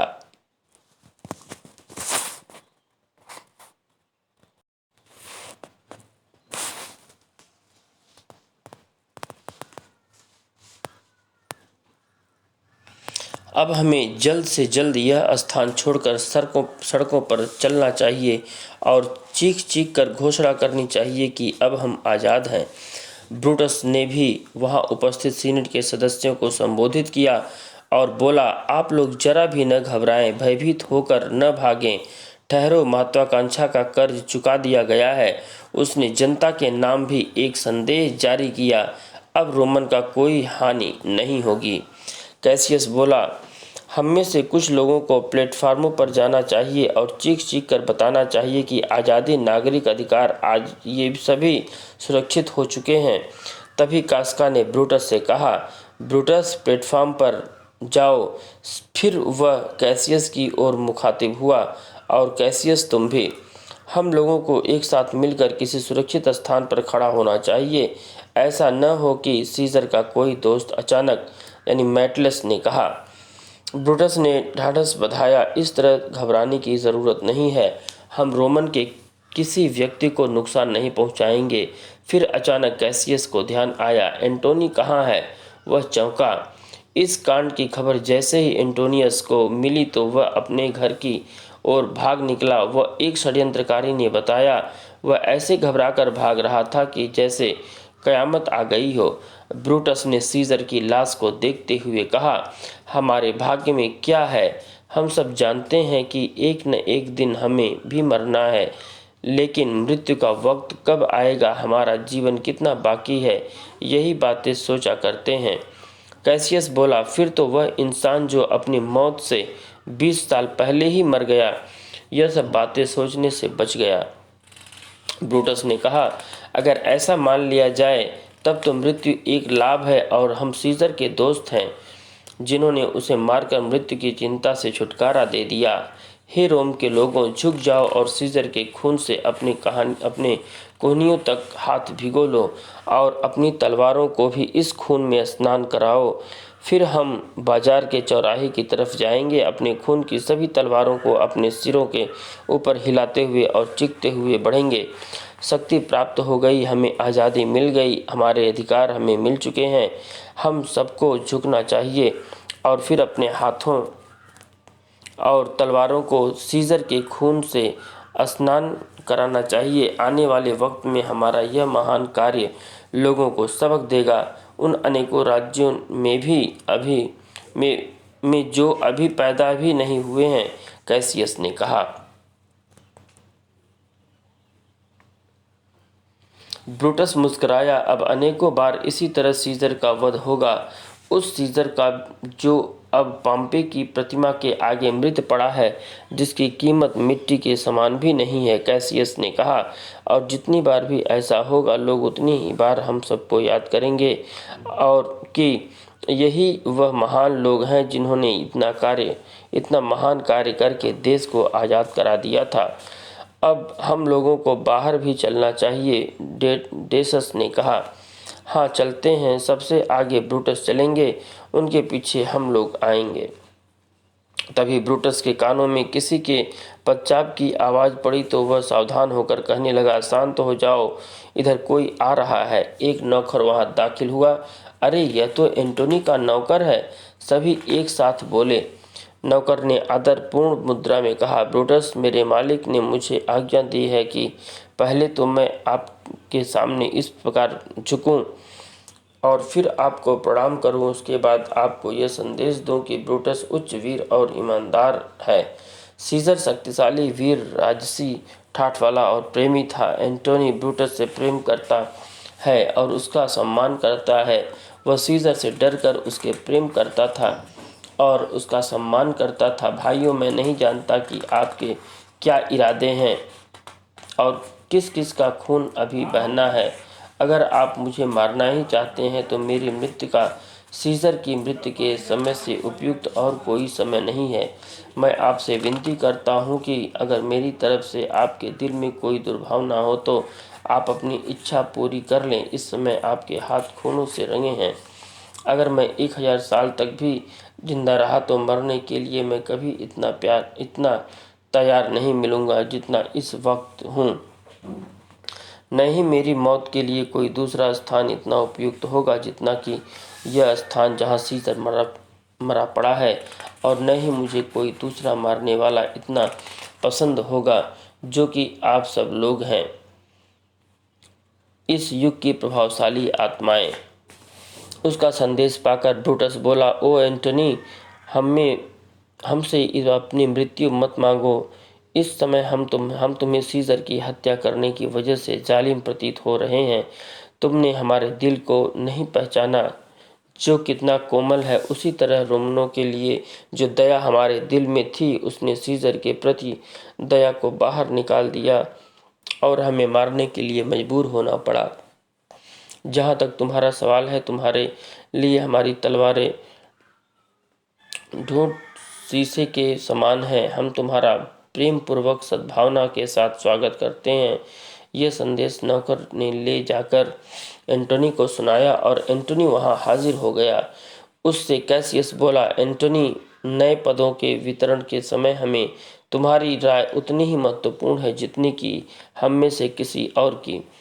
तुम उस समय तक सब्र करो जब तक कि हम डरी हुई जनता को शांत न कर दे, और फिर हम तुम्हें वह तर्क देंगे जिसकी वजह से मैंने सीजर की हत्या में भाग लिया।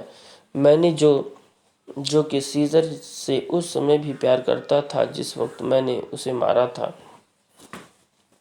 उनकी बात सुनकर एंटोनी ने कहा, मुझे इस बात पर कोई शक नहीं है कि तुम बुद्धिमान हो, इसलिए मैं तुम लोगों से हाथ मिलाना चाहता हूँ। सबसे पहले मैं ब्रूटस से हाथ मिलाऊंगा। फिर वह सब लोग आपस में हाथ मिलाने लगे। एंटोनी सीजर की मृतदेह की तरफ देखते हुए बोला, ओ सीजर, यह सच है कि मैं तुमसे प्यार करता था, इसलिए इस वक्त तुम्हारी आत्मा मुझे देख रही होगी तो क्या उसे तुम्हारी मौत से ज़्यादा दुख इस बात पर नहीं होगा कि तुम्हारा एंटनी तुम्हारे दुश्मनों के से सुलह कर रहा है और उसके खून से सने हाथों से हाथ मिला रहा है, और वो भी तुम्हारी लाश के सामने। ओ महान सीजर, अगर मेरे पास इतनी आंखें होती जितने कि तुम्हारे घाव हैं, और अगर मेरी आंखों से उतनी ही रोता जितनी तेजी से तुम्हारे शीघ्र से शरीर से खून बह रहा है, मुझे माफ़ कर दो सीजर। यह इस जगह तुम्हें घेरा गया होगा, यही घायल होकर तुम गिरे होगे, और यही तुम्हारे हत्यारे भी खड़े हैं जिनके वस्त्र तुम्हारे खून से लाल हैं। देखो किस प्रकार तुम यहाँ पड़े हो। तभी कैसियस ने उसे संबोधित करते हुए कहा, मार्क एंटनी, माफ़ करना कैसियस, वह बोला, क्योंकि इतना तो सीजर के दुश्मन भी कह जाते। फिर मेरे जैसे शरीर के दोस्त के लिए तो यह बहुत कम है। मैं तुम्हें सीजर की प्रशंसा करने के लिए दोषी नहीं ठहरा रहा हूँ। कैसियस ने कहा, मैं तो यह जानना चाहता हूँ कि तुम हम लोगों से क्या समझौता करना चाहते हो। बोलो, क्या तुम्हारा नाम दोस्तों की सूची में लिखा जाए या फिर हम लोग तुम्हारी मदद के बिना ही आगे बढ़ें। प्रिय बनने के लिए ही तो मैंने आप लोगों से हाथ मिलाया था, उसने बताया। मैं मानता हूँ कि मैं इस वक्त अपने आप को भूल पाया था जिस वक्त मैं सीजर की लाश को देखा था। मैं आप सबका दोस्त हूँ और इस उम्मीद पर आप सबको प्यार करता हूँ कि आप मुझे यह बताएंगे कि सीजर क्यों और कहाँ से खतरनाक था। अगर हम कारण न बताएं तो तुम इस कार्य को अपराध मानोगे, ब्रूटस ने कहा। एंटनी, हमारे तर्क इतने इतने ठोस हैं कि अगर तुम सीजर के पुत्र भी होते तो उनसे संतुष्ट हो जाते। यही मैं चाहता हूँ, एंटनी बोला, यही मैं चाहता हूँ बस। और एक और प्रार्थना है कि आप मुझे आज्ञा दें कि सीजर की लाश को बाजार के चौराहे पर ले जाऊँ और उसके दाह संस्कार के समय प्लेटफॉर्म से कुछ ऐसे भाषण दूँ जैसे कि दोस्त दिया करते हैं। तुम्हें आज्ञा दी जाती है मार्क एंटनी। ब्रूटस ने आज्ञा दे दी। कैसियस शीघ्रता से बोला, ब्रूटस, मैं तुमसे कुछ बात करना चाहता हूँ। फिर वह एकांत में ले जाकर बोला, तुम नहीं जानते कि तुम क्या कर रहे हो। उसके दाह संस्कार में एंटनी को बोलने की आज्ञा मत दो। क्या तुम जानते हो कि उसके भाषण से लोग कितना भड़क सकते हैं? माफ करना, ब्रूटस ने कहा। पहले मैं प्लेटफॉर्म पर जाऊंगा और वहां जाकर सीजर की हत्या का कारण पूछूंगा। क्या बताओगे? कैसियस चौंका।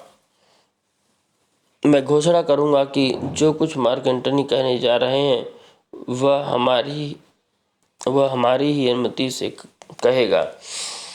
और मैं यह भी कहूँगा कि हम खुद चाहते हैं कि सीजर के दाह संस्कार की भी सभी रस्में पूरी की जाएं। इससे हमें नुकसान की अपेक्षा फ़ायदा ज़्यादा होगा। मैं नहीं जानता कि क्या नुकसान हो सकता है, लेकिन मुझे यह पसंद नहीं कि एंटोनी दाह संस्कार में भाषण दे। कैसियस ने कहा, मार्क एंटनी, यह सीजर का अमृत शरीर है। तुम इसे ले जा सकते हो, लेकिन तुम अपने हाथ अपने दाह संस्कार के भाषण में हमें दोषी नहीं ठहराओगे, ब्रूटस ने कहा, तथा तुम सीजर की प्रशंसा में जो भी कहना चाहते हो कह सकते हो, वरना अंत्येष्टि संस्कार में तुम कोई भाग नहीं ले सकते। तुम्हें सिर्फ उसी प्लेटफॉर्म से बोलना होगा जहां मैं जा रहा हूं। मेरा भाषण खत्म होने के बाद ही तुम बोलोगे। ठीक है, मुझे मंजूर है, एंटोनी ने स्वीकृति दी। तब लाश को तैयार करो और हमारे पीछे आओ। एंटोनी को छोड़कर सब बाहर निकल गए। उनके जाने के बाद एंटोनी सीजर की लाश के पास बैठते हुए बोला, जो खून से तर लाश, मुझे माफ़ करना कि मैं इन कसाईयों के साथ शांत और विनम्र हूँ। तुम उस महान व्यक्ति का अवशेष हो जो कभी प्रगतिशील समय के किसी अंश में जीवित थे। परमात्मा उन लोगों को सजा देगा जिन्होंने तुम्हारी हत्या की है।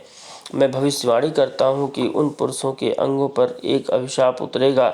गृह कलह और गृह युद्ध से पूरी इटली संतप्त होगी। खून खराबा और विनाश इतनी सामान्य बात होगी कि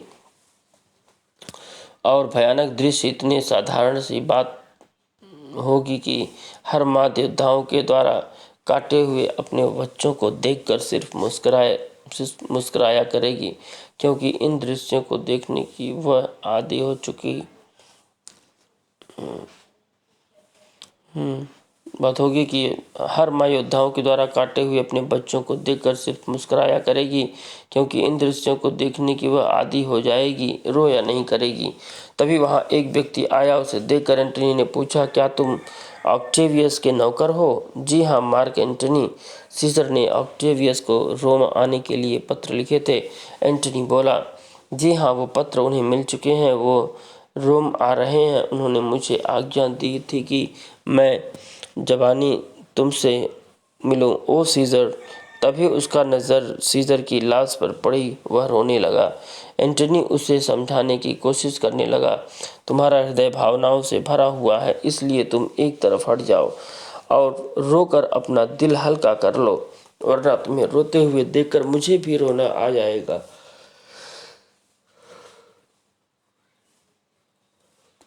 फिर उसने अपने आप काबू पाते हुए नौकर से पूछा, क्या तुम्हारा मालिक आ रहा है? मेरा मालिक आज रात को रोम से लगभग 20 मील की दूरी पर आराम करेगा, उसने बताया। एंटोनी ने हिदायत दी, तुम फौरन वहाँ के लिए रवाना हो जाओ और जो यहाँ घटा है उसकी सूचना उन्हें दो। आज रोम शोक में खतरे में है, इसलिए उन्हें यहाँ खतरा उत्पन्न हो सकता है। फौरन तुम यहाँ से प्रस्थान करो, लेकिन थोड़ी देर ठहर जाओ। तुम्हें तब तक नहीं जाना है जब तक मैं इस लाश को बाजार के चौराहे पर न ले जाऊं। वहाँ मैं अपने भाषण से यह जानने की कोशिश करूंगा कि लोग इन हत्यारों के कुकृत्य को कैसे लेते हैं। यह सब देखकर तुम जाना और युवक ऑक्टेवियस को वर्तमान हालत से अवगत कराना। आओ और मेरी मदद करो। बाहर ब्रूटस नागरिकों को अपना भाषण सुना रहा था। मेरे देशवासियों, मैं आपको सीजर की मौत का कारण बताने जा रहा हूँ। शांत रहो ताकि तुम मेरी एक एक बात सुन सको। मेरे सम्मान के लिए मेरा यकीन करो। तुम बुद्धिमान हो, इसलिए मुझे पहचानो। अपनी बुद्धि को जागृत करो ताकि तुम मुझे पहचान सको।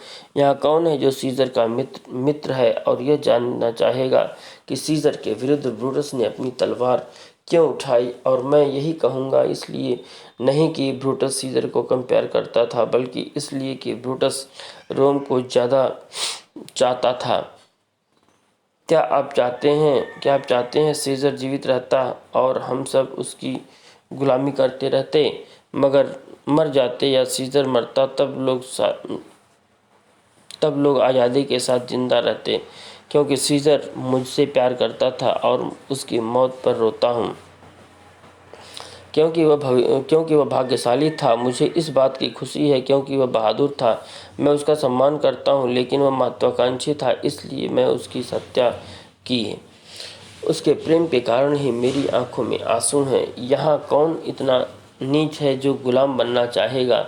यदि कोई है तो वो कहे कि मैंने अपराध किया है, उसके साथ मैंने अन्याय किया है। यहाँ कौन ऐसा रोमन होगा जो अपने देश से प्यार नहीं करता? अगर कोई है तो बताए कि मैंने अपराध किया है। मैं जवाब की प्रतीक्षा करूंगा। हम तुम्हारी बात से सहमत हैं, ब्रूटस, एक नागरिक बोला। तभी एंटोनी वहां जाकर सीजर का मृत शरीर लेकर आ गया। ब्रूटस ने कहा, यह लो, उसकी मृत देह आ गई। एंटोनी उसके साथ मुख्य विलापी के रूप में आ गया है। अगर एंटोनी ने सीजर के वध में कोई भाग नहीं लिया तो भी उसे सीजर की मृत्यु का फायदा होगा। उसे आज़ाद रोमन की सदस्यता प्राप्त होगी, क्योंकि मैंने अपने परम प्रिय मित्र का रोम के कल्याण के लिए वध किया है। उसी वस्त्र को मैं अपने वध के लिए सुरक्षित रखता हूँ। आप जब चाहें मेरे प्राण ले सकते हैं। इतना कहकर मैं जाना चाहता हूँ। सभी नागरिक उसकी प्रशंसा करने लगे, सीजर को जालिम कहकर पुकारने लगे और कहने लगे कि हम लोग भाग्यशाली हैं जो सीजर जैसे जालिम राजा से छुटकारा पा गए। तभी एंटनी सभी नागरिकों को अपनी ओर आकृष्ट करते हुए कहने लगा, मेरे प्यारे रोमन वासियों, सबकी उसकी बात सुनकर यहाँ एकत्रित भीड़ खामोश हो गई और एंटनी को सुनने के लिए कोशिश करने लगी। एंटोनी ने कहा, दोस्तों, रोमन बंधुओं, जरा मेरी बात ध्यान से सुनो। मैं सीजर को दफनाने आया हूँ, उनकी प्रशंसा करने नहीं। जो लोग बुराई करते हैं वह उसकी मौत के बाद भी याद की जाती है। भलाई अक्सर मृत्यु के बाद ही भुला दी जाती है। यही बात सीजर के साथ भी होने दो। श्रेष्ठ ब्रूटस ने आपको बताया कि सीजर महत्वाकांक्षी था। अगर वह वाकई में महत्वाकांक्षी था तो यह एक बड़ा भयंकर दोषी था, और सीजर ने उतने ही भयंकर स्वरूप में इसका फल भी भोगा है। मैं यहाँ भाषण देने के लिए ब्रूटस और उसके साथियों की अनुमति से ही आया था, क्योंकि वे सम्माननीय लोग हैं। सीजर मेरा दोस्त था, सच्चा मित्र था और मेरे लिए न्यायपूर्ण था। लेकिन ब्रूटस कहता है कि सीजर महत्वाकांक्षी था और ब्रूटस एक सम्मानीय व्यक्ति है, इसलिए विश्वास करने योग्य है। सीजर बहुत से बंदी गण रोम लाया था तथा उसने उसके बदले में आए धन से जनता के खजानों को भरा। क्या इसमें सीजर महत्वाकांक्षी था? जब जब गरीब रोए हैं, सीजर भी रो पड़ा। महत्वाकांक्षी का दिल तो कठोर होता है, लेकिन ब्रूटस कहता है सीजर महत्वाकांक्षी था और ब्रूटस एक सम्मानीय व्यक्ति है। लुपरकेलिया के अवसर पर आपने देखा कि मैंने सीजर को तीन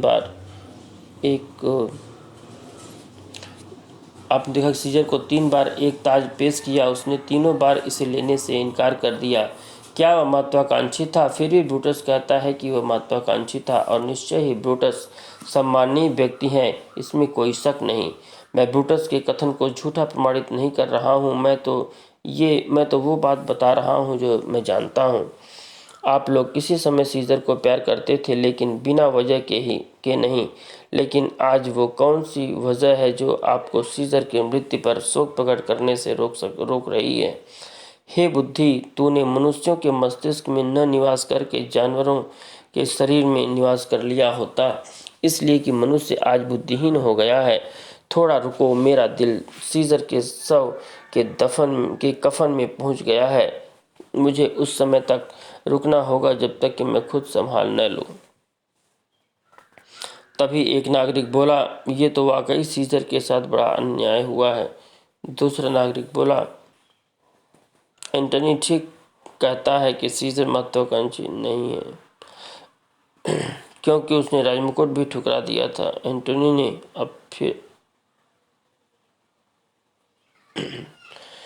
ने फिर अपनी बात शुरू कर दी। मेरे देशवासियों, मैं तुम्हें एक बात से और अवगत कराना चाहता हूँ। मेरे पास सीजर की लिखी वसीयत है जो रोमन लोगों के लिए है और उस पर उसकी मोहर भी लगी है।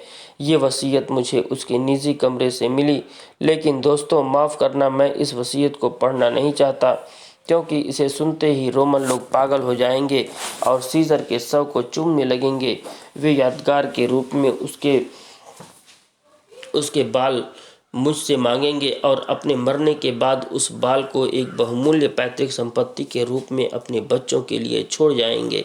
एक नागरिक बोला, हम वसीयत सुनाना चाहते हैं। सभी नागरिक चीखे, वसीयत, वसीयत, हम सीजर की वसीयत को सुनना चाहते हैं।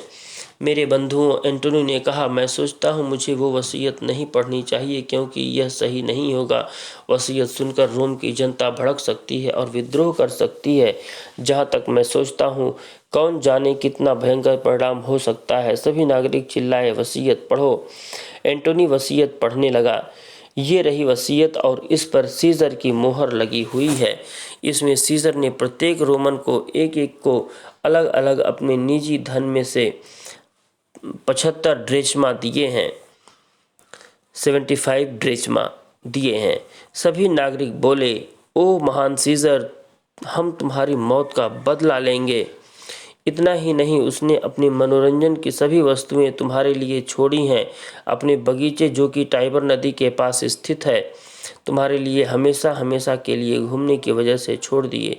ये सब अब आम जनता के आनंद के लिए है। इस बात से आपको सीजर की महानता का एहसास होता है। भला अब इस दुनिया में फिर ऐसा आदमी कब पैदा हो सकता है? एंटनी ने रोमन लोगों को एहसास दिलाया। अब एंटनी जो चाहता था वह उसे प्राप्त हो चुका था। वह अपने मकसद में कामयाब हो चुका था। उसका मकसद था रोमन लोगों को भड़काना। जनता बुरी तरह भड़क उठी थी और वह चिल्ला चिल्ला कर कह रही थी कि हम सीजर के कातिलों को नहीं छोड़ेंगे, बदला लेंगे। सही समय पर ऑक्टेवियस भी वहां पहुंच चुका था एंटोनी के साथ। उसने भी मिलकर कास्का, सिन्ना, डेसस, कैसियस आदि सभी षड्यंत्रकारियों को मौत के घाट उतार दिया। जनता ने इन सब लोगों के घरों में आग लगा दी। अंत में ब्रूटस रह गया। उसकी खोज रोमन जनता एंटनी और ऑक्टेवियस कर रहे थे, लेकिन वह उन लोगों के हाथ नहीं आया और उसने स्वयं आत्महत्या कर ली। अंत में एंटनी उसके शव को देखकर कहने लगा, ब्रूटस उन सब लोगों में महान था। उसे छोड़कर सभी षड्यंत्रकारियों ने जो कुछ किया वह सब सीजर से डाह के कारण किया। सिर्फ ब्रूटस ही उनमें सच्ची ईमानदारी से जनता की भलाई के लिए शामिल हुआ। उसका जीवन शांतिपूर्ण था तथा सभी तत्व अग्नि, जल, मिट्टी, वायु उसके शरीर में इतने सही ढंग से मिश्रित हुए थे कि स्वयं प्रकृति भी सारे विश्व के सामने साक्षात खड़ी होकर यह कह सकती थी कि इंसान हो तो ऐसा हो जैसा यह था। और इसके पश्चात ब्रूटस का ससम्मान सहित दाह संस्कार एंटोनी व उसके साथियों द्वारा हुआ। तो इस तरीके से ये प्ले आपका समाप्त हो गया। आगे देखते हैं, ये जूलियस सीजर की कुछ इम्पोर्टेंट लाइन है जो एग्ज़ाम में पूछे जाते हैं। तो यहाँ पे देखिए, Julius Caesar first performed 1599 to 16 and first printed 1623 1623 को ये फर्स्ट फोलियो में पब्लिश हुआ था। और ये आपका एक ट्रेजेडी है। और रोम, इसकी जो सेटिंग है वो रोम है। आफ्टरवर्ड सार्डिस एंड नियर फिलिप्पी में भी इसकी सेटिंग कुछ हुई है। तो मेन ये रोम का प्ले है, रोमन प्ले। और इसकी जो सोर्स है प्लूटार्क्स का, ये लाइफ्स है, North's translation of Plutarch's lives. और इसकी जो फेमस लाइन है जो एग्ज़ाम में पूछी जाती है उसको देखें, et tu Brute then fall Caesar. ये कौन कहता है? ये सीजर। जब ब्रूटस उसको खंजर चाकू मारता है तब सीजर ये बोलता है, et tu Brute then fall Caesar, तब फॉल वो गिर जाता है सीजर। ये एक्ट 3 सीन 1 में कहा गया है। इसको 31 आप याद कर लीजिए, 31, क्योंकि एक्ट और सीन से भी प्रश्न पूछे जाते हैं। तो ये एट टू ब्रूटे ये 31 में कहा गया है। दूसरा है फ्रेंड्स रोमन्स कंट्रीमैन, ये मोस्ट इम्पॉर्टेंट लाइन है। Friends Romans countryman lend me your ears. ये जब एंटोनी जब भाषण देता है लास्ट में तब ये बोलता है, फ्रेंड्स से संबोधित करता है। ये फ्रेंड्स रोमन कंट्रीमैन ये संबोधित करता है एंटोनी, ठीक है। और लेंड मी योर ईयर ये भी कौन कहता है? एंटोनी कहता है। मोस्ट इम्पॉर्टेंट लाइन है, ये पूछा गया है एग्ज़ाम में। एक्ट 3 सीन 2 में, यानी इसको 32 में कहा गया है, 32 में, ठीक है। नंबर 3 है, this was the noblest Roman of them all. ये कौन कहता है? एंटोनी कहता है। एक्ट 5 सीन 5 में, this was the noblest Roman of them all, ये 55 में कहा गया है। नंबर 4 देखिए, most important line, O Julius Caesar thou art mighty yet. ये किसने कहा है? ब्रूटस ने कहा है। एक्ट 5 सीन 3 में, एक्ट 5 सीन 3 में ये ब्रूटस कहता है, O Julius Caesar thou art mighty yet. Okay friend, तो इस प्रकार से ये प्ले समाप्त होता है। Thank you for watching this video.